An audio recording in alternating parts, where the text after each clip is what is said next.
పవన్ కళ్యాణ్ ఇప్పుడు పూర్తి స్థాయిలో రాజకీయాల వైపు దృష్టి పెట్టాడు. అందుకు తగిన సమయం కూడా ఇదే.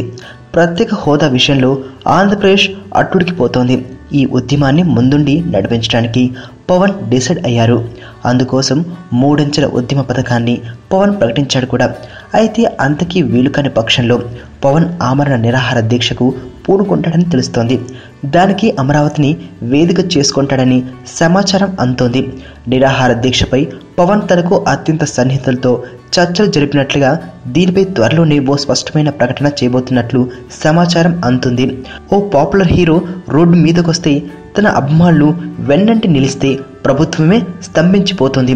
అందుకే పవన్ వేసే ఎత్తుగడలను కేంద్ర రాష్ట్ర ప్రభుత్వాలు కూడా ఓ కంట కనిపెడుతూ ఉన్నాయని సమాచారం. ప్రత్యేక హోదా కోసం పూర్తి స్థాయిలో ఉద్యమించడానికి ఇదే సరైన సమయమని, ఇప్పుడు కాకపోతే ఇంకెప్పుడు ఈ అవకాశం రాదని పవన్ భావిస్తున్నాడట.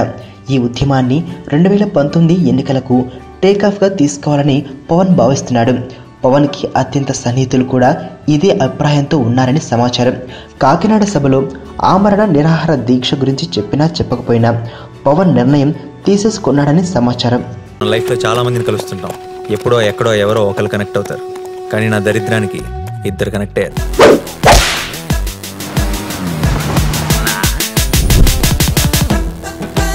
ఈ స్మైల్ చాలా బాగుంది. నిజం అనుకోవద్దు, అబద్ధమే. బానే ట్రై చేస్తున్నావు. I love you. జోక్ చేయకు. ఏంటి, నన్ను ఫాలో అవుతున్నావా? నువ్వే స్కూటీ పాడైపోయిందని అబద్ధం చెప్పి నన్ను ఫాలో అవుతున్నావేమో.